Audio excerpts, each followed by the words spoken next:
கரூர் அருகே அமராவதி ஆற்றுக்கு குளிக்கச் சென்ற 2 சிறுவர்கள் புதை மணலில் சிக்கி உயிரிழந்த சம்பவம் அப்பகுதியில் சோகத்தை ஏற்படுத்தியுள்ளது.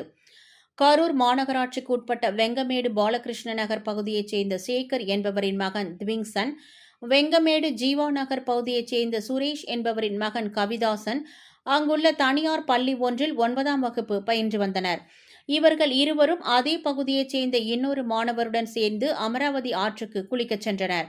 சிறுவர்கள் குளித்துக் கொண்டிருந்த பகுதியில் புதை மணல் இருந்ததாக கூறப்படுகிறது. இதில் த்விங்சன் மற்றும் கவிதாசன் 2 பேரும் புதை மணலில் சிக்கிக் கொண்டு வெளியே வர முடியாமல் தவித்துள்ளனர்.